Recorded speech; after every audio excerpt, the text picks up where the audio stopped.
Give ear, O my people, to my teaching. Incline your ears to the words of my mouth. I will open my mouth in a parable. I will utter dark sayings from of old, things that we have heard and known, that our fathers have told us. We will not hide them from their children, but tell to the coming generation the glorious deeds of the Lord and his might and the wonders that he has done. He established a testimony in Jacob. He appointed a law in Israel, which he commanded our fathers to teach to their children, that the next generation might know them, the children yet unborn, and arise and tell them to their children, so that they should set their hope in God and not forget the works of God, but keep his commandments, and that they should not be like their fathers, a stubborn and rebellious generation, a generation whose heart was not steadfast, whose spirit was not faithful to God. The Ephraimites, armed with the bow, turned back on the day of battle. They did not keep God's covenant, but refused to walk according to his law. They forgot his works, the wonders that he had shown them in the sight of their fathers. He performed wonders in the land of Egypt, in the fields of Zoan. He divided the sea and let them pass through it. He made the waters stand like a heap. In the daytime, he led them with a cloud, and all the night with a fiery light. He split rocks in the wilderness and gave them drink abundantly as from the deep. He made streams come out of the rock and caused waters to flow down like rivers. Yet they sinned still more against him, rebelling against the Most High in the desert. They tested God in their heart by demanding the food they craved. They spoke against God, saying, "Can God spread a table in the wilderness?" He struck the rock so that water gushed out and streams overflowed.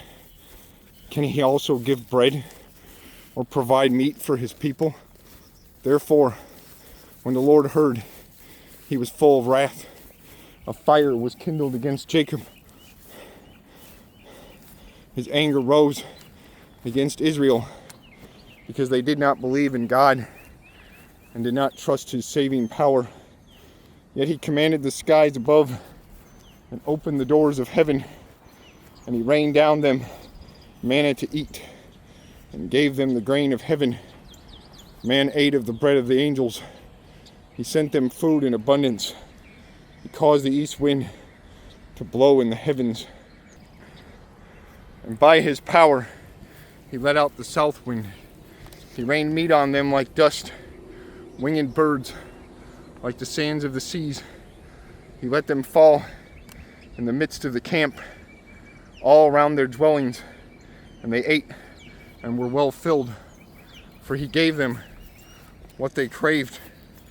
But before they had satisfied their craving, while the food was still in their mouths, the anger of God rose against them and laid low the young men of Israel. In spite of all this, they still sinned. Despite his wonders, they did not believe.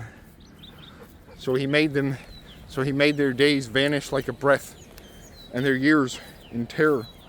When he killed them, they sought him. They repented and sought God earnestly. They remembered that God was their rock, the Most High God, their Redeemer. But they flattered him with their mouths. They lied to him with their tongues. Their heart was not steadfast toward him. They were not faithful to his covenant.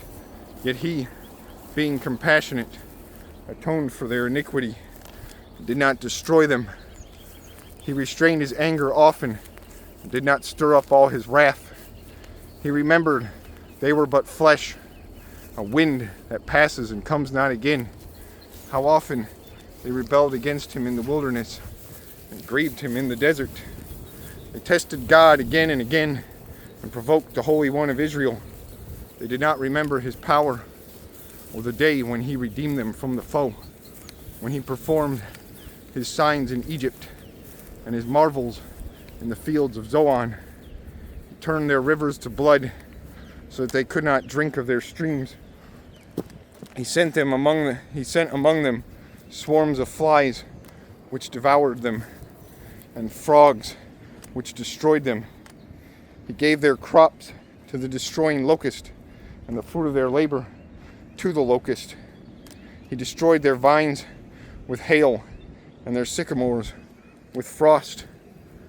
He gave over their cattle to the hail, and their flocks to the thunderbolts. He let loose on them his burning anger, wrath, indignation, and distress, a company of destroying angels. He made a path for his anger. He did not spare them from death, but he gave their lives over to the plague. He struck down every firstborn in Egypt, the first fruits of their strength in the tents of Ham. Then he led out his people like sheep and guided them in the wilderness like a flock. He led them in safety so that they were not afraid. But the sea overwhelmed their enemies, and he brought them to his holy land, to the mountain which his right hand had won.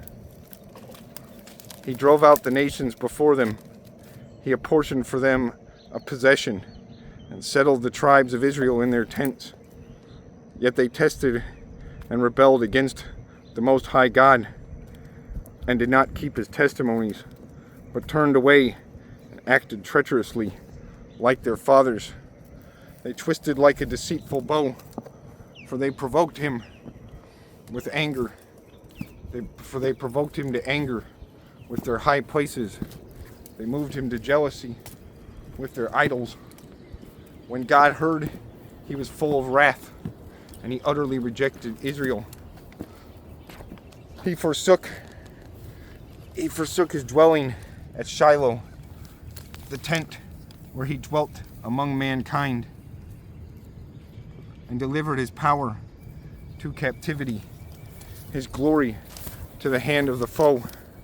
He gave his people over to the sword and vented his wrath on his heritage. Fire devoured their young men, and their young women had no marriage song.